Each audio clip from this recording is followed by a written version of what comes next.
Yeah. Hi, everyone. Welcome to Doing Sociology. We welcome you to this book discussion with Dr. Sebanti Chatterjee.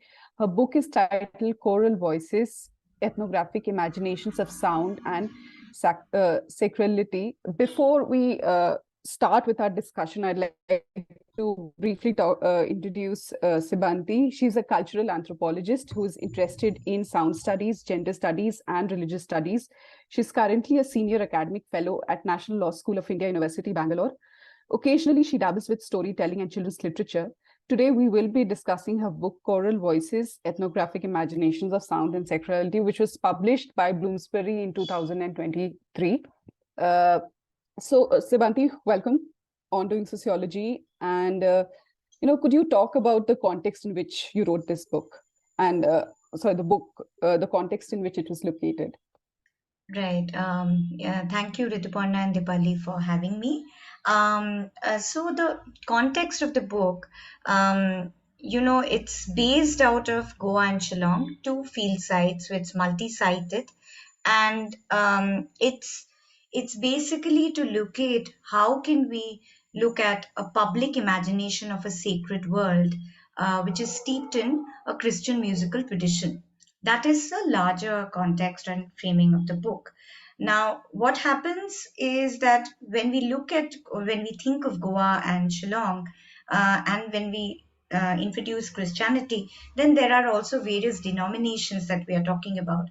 Now, for this book, I have, in case of Goa, I have chosen a sacred site such as the Rashol Seminary, where, and amongst the Catholic Goans, especially the study is located amongst Catholic Goans who go there for their seminary training. The priests go there, and music becomes an integral part of that process, which is interspersed with theology and other kind of congregational and liturgical duties. In case of Shillong, it is more about trying to understand how musical innovations and creativity can be experienced through choral repertoires. And I have mostly talked to Shillong Chamber Choir and Aroha Choir. Both sort of base their framing of music through this idea of medley, where they showcase different kinds of musical genres as per the kind of flavor that they want to introduce to that particular uh, music format. So in a way, to sum it up, the context would be to understand how do we experience a Christian musical traditions, innovations, and artistic possibilities located in certain tradition, as well as creating new ideas. And the other part is what is the sacral tone that is setting this kind of musical engagement. So you mentioned that Goa and Shillong are your field sites, very unusual when we look at it from a sociological perspective in India. So could you talk a little bit more about what made you choose them as field sites, and what are the methods of data collection that you use, right? If you could go into the details of your ethnography. Right. So the thing is, I have always been interested in studying communities through the lens of sound. And that was one of the ways in which I even began my research query during masters and MPhil, which was to understand, that was around Western classical music education and pedagogy, modes of instruction. Then slowly, Goa had been a part of my field site. That was one of the reasons that Goa remained. The other reason being that Goa, is looked upon usually as a tourist site, or other kind of maybe resource extraction and all of that, in terms of mining and all. Some work has been done, but even when we look at, say, Goan music or things like that, then it is like how they are music arrangers in the Bollywood industry. But of course, that also becomes an important anecdote and important lens to understand the music making scene that I am also talking about. But that's one focus. The other thing, Shillong also, if we look at generally, if we look at Meghalaya, if we look at Northeast, we always look at it from a lens of military violence or conflict. But there are these day-to-day rituals that are happening, and what does it mean to actually, you know, go on with these daily Christian rituals? That without going in details into the rituals per se, but trying to locate these practices through the musical imaginations, I decided to say, look at Goa and Shillong as two different sites. And yeah, I mean, it's basically, even though it's, and to talk about my method, there it is an ethnography, yes. So one involved, a very classic way of participant observation, where I sang with the choir. I auditioned for the Goa University choir. Initially I tried to learn the cello. I thought that maybe, I wouldn't sing, I'll be on the fringes, be part of the, the orchestra, not that I would at least sit with them. But an opportunity had come up, and somehow there was an audition, a public audition, and they were looking for sopranos, and I got chosen for the mezzo soprano voice. That's one way how I connected with the field. But like I mentioned, my book is not just about being part of a choir and just talking about the choral practices, but also immersing myself into the lives and the biographies of the creators, and how it largely talks to their concept of what can be looked upon as indigenous, what is cosmopolitan, what is heritage, these kind of ideas. There were lots of in-depth interviews. There were non-participant observation. In case of Shillong Chamber Choir, I was mostly doing green room ethnography, I call it, because they only allowed me to be part of their rehearsals, just backstage, sort of before the concert and after the concert, not too much on a daily basis, which Aroha was more open to, like being part of their rehearsals.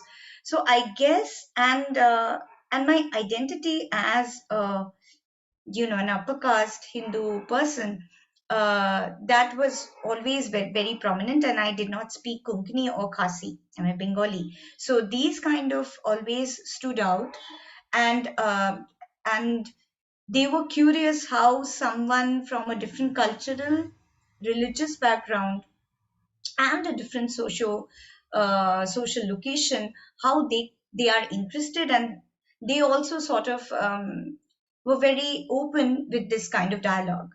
But as time progressed, it was also about and because everybody sort of were interested, because it was about music, sometimes many of my interlocutors went through my notes, and so it sometimes they liked things, sometimes they did not, but they were aware of what was going on.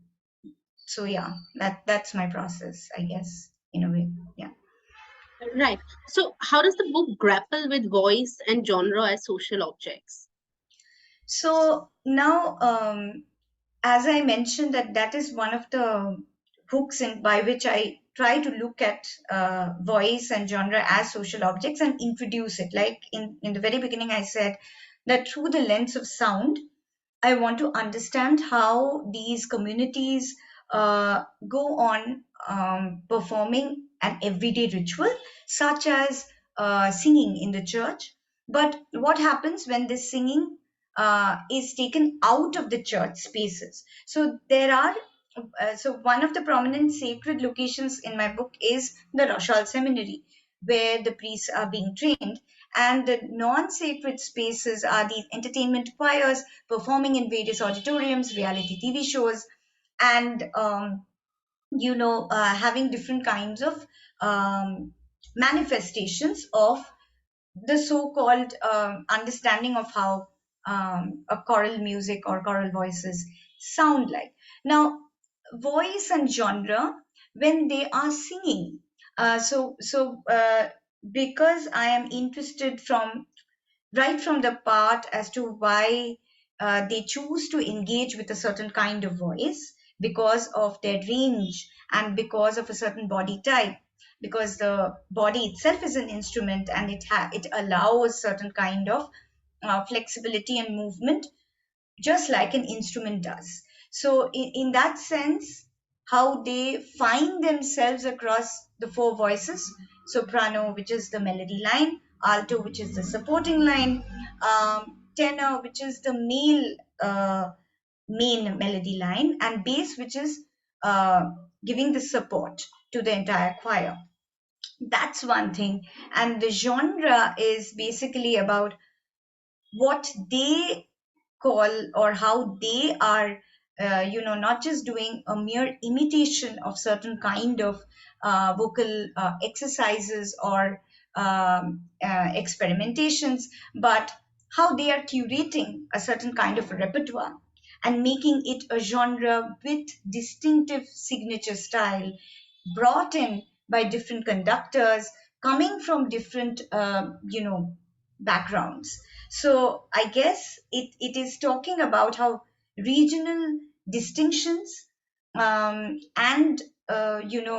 vernacular ways of interpreting them becomes important. Right, that is very, very interesting. I just take a detour and mention that in college, I used to sing in my college choir and I was an alto. I could never hit the high notes. And I remember some of the tenors who were men, a lot of them came from Shillong. So I don't know if it has, that training from the region had something to do with it. But yeah, moving on to the next question, Sebanti, I'm just since you work with Western, classical music and Western classical music in India, could you talk about its public life? Yeah, that's a good question. So, in the sense, you have something like the classical guitar scene in Calcutta, where I'm from, where you have classical guitar festivals. There are guitar guilds. This was also there in Goa, but somehow the classical guitar scene became more prominent in Calcutta, say post 2000. I'm not talking about too long ago, 2000. This is when this was during my college, or yeah, 2010 onwards or something like that. It started growing. Now in Goa recently, there is this trend of reviving the brass instruments. So they have these brass musical collectives where they are picking up the instruments, they are learning French horn and all of that. Now, again, and Bombay, is always known as like it has all the professional kind of music making going on there. There you have the Symphony Orchestra of India, you have the Bombay Chamber Orchestra, now you have the Royal Opera House. So you have these kinds of different possibilities of orchestras, of symphony orchestras, mainly string orchestras you find in Bombay. You do have certain woodwind instruments, but it's rare. In Delhi also you have the choral scene with Neem Rana Foundation, with the Capital City Minstrels Choir. And in the northeast different parts, like in Nagaland, you have the Patkai College of Music, which is one of the highly regarded Western classical music training schools. So I guess, and Mizoram has its own association of being highly trained gospel music and lovely choirs and so on and so forth. So I think that if we look at it, we have uh, different manifestations of what Western classical music looks like. But it's just that certain areas choose to work with what they think that they will be able to present and represent more comfortably. Like in Shillong, I remember Neil Longkingri, who was the founder, had told me because he was once pianist in London. He, in fact, I think one of the singers or from Radiohead was his students. So he was quite doing well, but he was just very under a lot of pressure being the performer there. And he wanted to come back and do something here. And then he was like, we have such beautiful voices here. Let me do something with voices rather than with instruments. And then he came up with the Shillong Chamber Choir. It's a um, different thing that they went on to the reality TV show, and then that became one way of branding their style. That, oh, they do Bollywood music, and how are they doing it differently? And that took on a new life. Now, so that's one example, let's say. Then in Goa, at least Goa University Choir was more sort of doing, going back to Gregorian chants or doing more contemporary composers like Carl Jenkins and all. There were two reasons. One, I would also assume that because it was a traveling choir, because some of us went there just few weeks before the rehearsal. Even the conductor was mostly based out of Spain and then used to come. So they used to choose repertoire they could handle. So, the more difficult compositions, say by Bach or Lauritsen, some of the select singers from the university choir used to sing. Now, Stuti Choral Ensemble had its own way of doing, at least when I was doing field work. Now Parvesh Java has a different repertoire, has a different style. But at that point of time, when I was there, and that time they were doing a lot of folk sort of melodies. And I also went during Christmas, so there were a lot of hymns selected and all of that. So I think if I were to define what is the public imagination of a Western classical music, it has different regions interpreted differently, and we do not really even we have the KM Conservatory in Chennai, but that is also very different from, say, a conservatory in New York. Like in terms of like we are, I am saying that Western classical music becoming one of the ways in which we are training ourselves and becoming taking that as a vocation is a long way to come. Even now there are lots of possibilities. It's happening, but what people try to do is they choose what they are able to do, work with limited resources, with sort of imaginations, what they can do. So yeah, I hope that answers your question. I'm not sure. Yeah. Yeah. So, how do you think the sacred is connected to choral voices? And when you talk about Goan folk music, what is that? And how would you characterize Goan sacred music? Okay. So this brings back to the whole idea of how mandos, diknis, and dulpods, they are certain popular folk categories of Goan music that that you get to hear in different forms. And even like there's this boatman song in this Bollywood film, "Ge Ge Ge Ge Saiba Makanaka Board." That is that is an example of a slow sort of mando. So that that kind of also takes its different manifestation. Now, one thing that we have to remember about folk song, and in Mando especially, was that it started in Lutoli and Kutoli, where it was initially supposed to be higher caste converts, upper caste converts in Goa, who began these kind of writing the mandos and doing the mandos. And then it became much more democratic, and lots of people who are not just from a particular caste started doing it. And of course, it changes, but and also violin and gumot are the two instruments that are associated with mando. Now, mandos in Goa survive through festivals. There's a festivalization of mandos. There are groups that are created. Even churches have groups of children who create mando compositions and go on and doing these things. They are satires or commentaries on social political lives mostly. Then there are these cantatas, this form of singing in theatre also, which also has a certain kind of element of uh, locating or sort of sarcastically picking on certain issues of the society. Now, what happens when they mix with the sacred world? Now, in sacred world, there is also a Goan Diocesan of Sacred Commission of Music as well as lyrics. So they will determine whether the theme of the music is within the domains of devotion, whether the lyrics is and the metric is suitable for worship purposes. So, in terms of that form, the mandos are there. But when it comes to, say,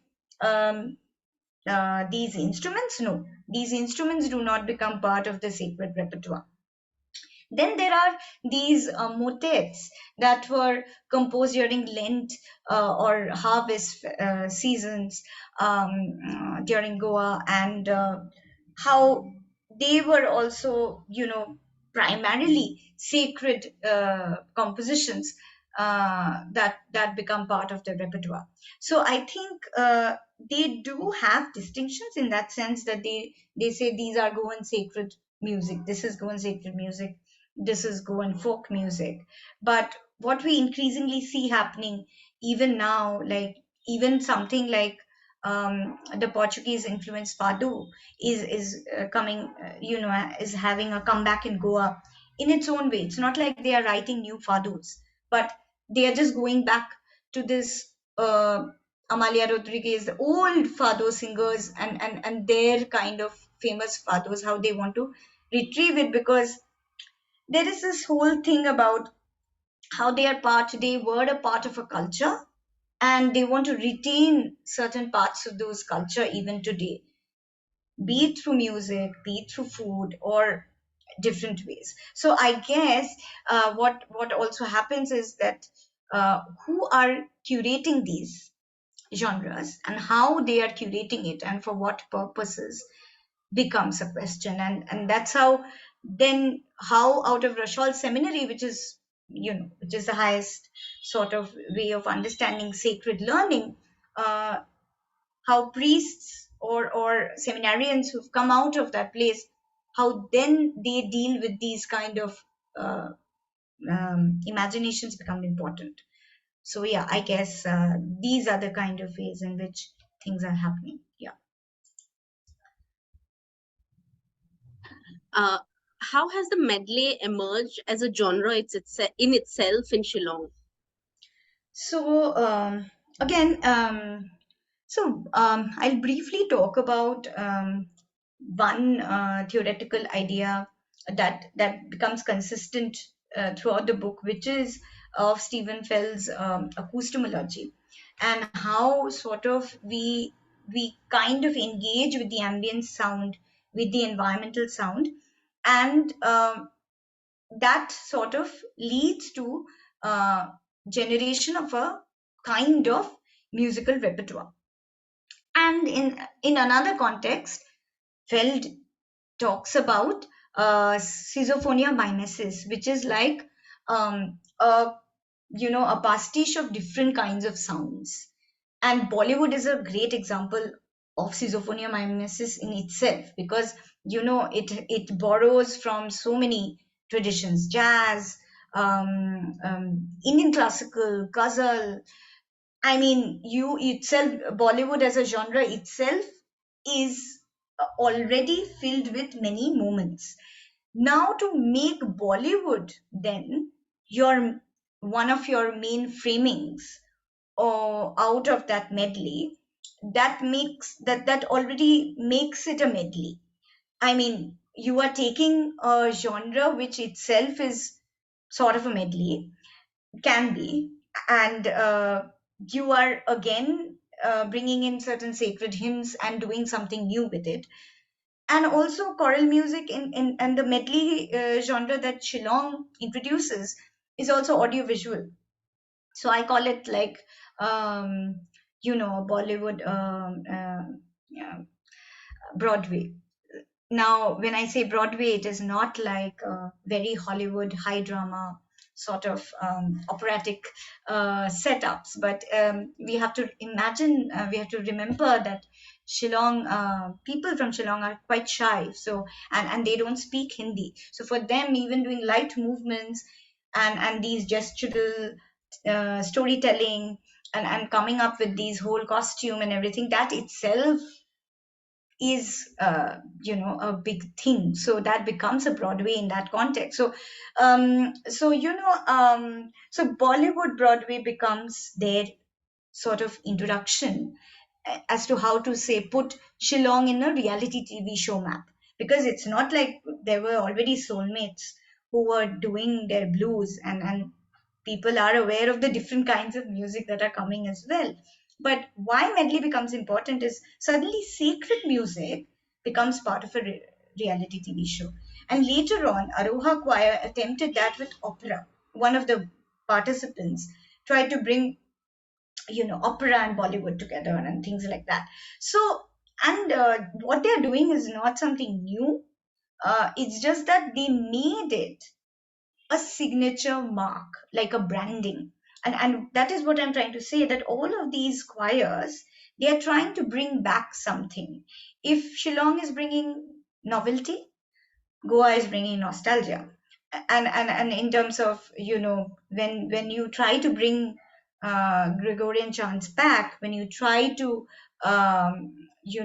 give a certain kind of repertoire, or you're saying that these in the Month Festival, which is one of the sacred music festivals in Goa, also you have certain kind of different experimentations uh, going on, where you sometimes have an alap with a group of singers singing together, which is not exactly a choir, but an ensemble of a sort. So I'm saying that medley is not something new, but yeah, what they showcased was how medley itself can be thought of as a genre. Yeah,